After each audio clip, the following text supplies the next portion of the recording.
Here is exactly how you hack the Instagram algorithm to explode your reach. And this is according to someone who's got over 40 million followers across various accounts. So this thread came up on my Twitter feed the other day from a guy called Matthew, who runs a ton of Instagram accounts and has tens of millions of followers. So I want to share his tweets, add in some context, some examples, as well as my own experience and thoughts. If you find it valuable, make sure you leave a like on the video. Matthew starts off by saying that hacking the algorithm is easy. However, as the platform evolves, so does the system for getting engagement. Here are 4 engagement hacks you need to implement today.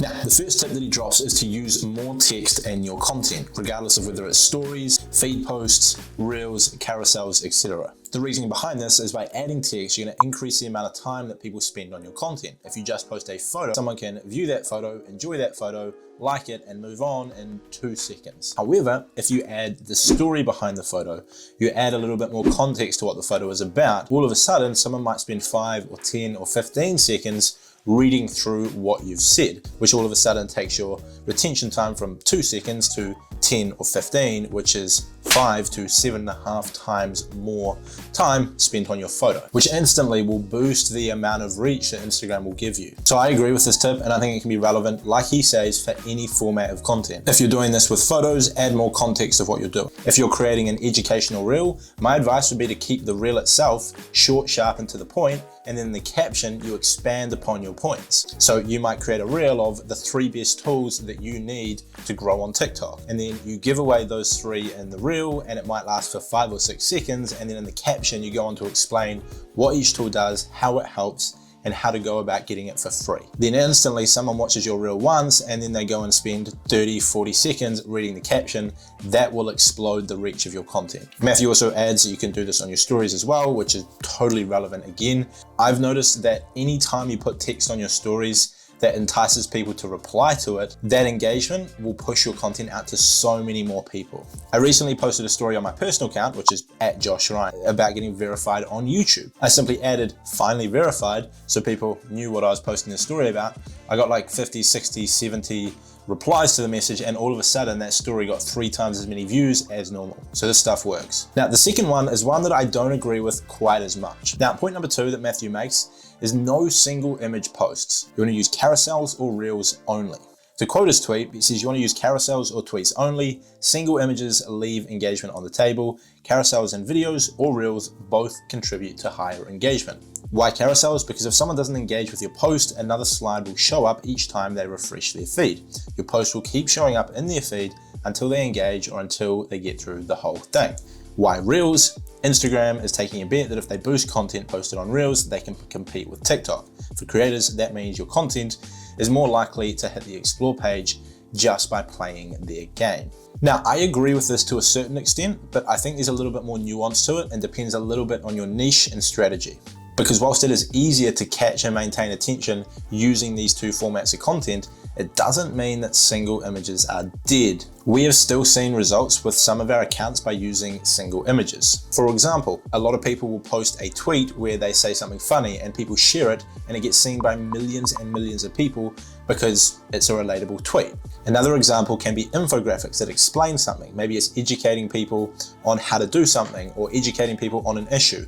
They get shared a lot through stories. You will often see this with single images where they get shared a lot more than carousels or reels. So if you can create a shareable piece of content in a single image, it can still work. And jumping into my phone to show you an example of why single images can still work, if I jump across to my explore feed, I can see that there is a lot of carousels, but there are still single images all over the place. So there's 1, 2, 3, 4, 5, 6, 7, 8 carousels and 3 reels and 2 single images. If we scroll down to the next sort of line of things, there are 2 carousels, 3, 4, 5, 6, 7 carousels, 2 reels, and 3 single images. So there are more carousels than anything else on this Instagram.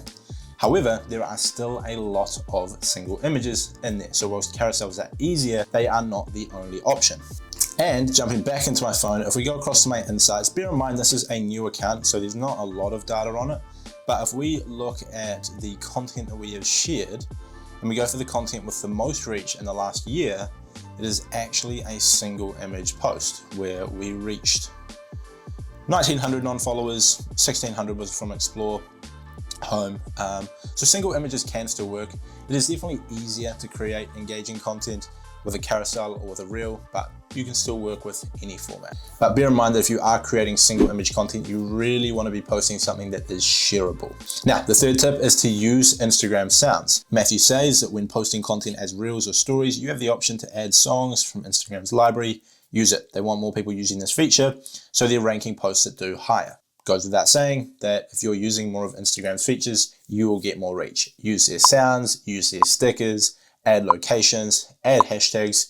Instagram give you a whole wide range of different tools that you can use. They put them there for a reason, to make your content more engaging, more interesting, and to speak to Instagram to show them who to push your content to. So use as many of these features as you can. And then the fourth and final one, probably the biggest point of all, is be more engaging. Matthew says, it sounds obvious, I know, but follow me here for a sec. Everyone claims authenticity is the key to growth, but this couldn't be further from the truth. Social media isn't real life and shouldn't be treated as such.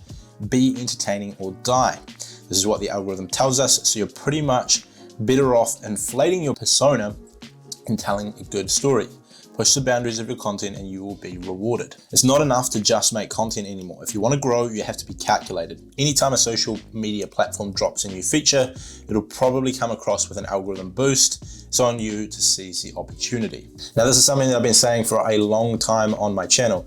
You have to work on being as engaging as possible, whether that's your persona, whether that's how you edit your content, whether that is coming up with even engaging topics to create content about. The same persona with the same editing on a topic that is actually interesting and intriguing will do exponentially better than equally quality persona and editing on a topic that no one really cares about. So learn how to play up your persona to be a little bit more engaging, be a little bit more polarizing and defiant in what you say. Don't be as wishy-washy.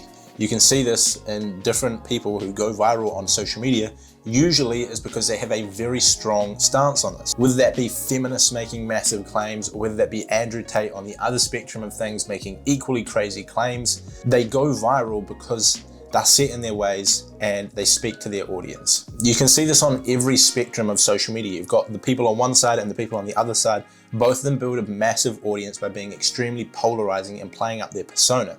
You've got all the socialists who are stuck in their ways there. You've got all of the people who very much make money, capitalists, and they are very stuck in their ways on that side. Both of them do well because they play up their persona and they believe in what they say, and they are very polarizing with what they do say. And then the last little nugget that he dropped in there is that whenever Instagram bring out a new feature, to use it. And this is something that I've been saying for years on the channel. Instagram bring out a new feature, they want people to use it because they want the feature to become normal. The reason they are adding a feature is because they think that will improve the experience on the platform, and so they want people to use it, to recognize it, and for it to become normal. So anyone that does use it will get more reach, so more people see the feature, and therefore you might as well jump on the opportunity. So that's the 4 secrets to going viral and increasing your reach on Instagram. If you want to check out the original thread, show Matthew some support, I will link that down below. He seems to know what he's up to. Hopefully you've enjoyed this. If you have, leave a like on the video and check out some other videos that'll be linked above and below.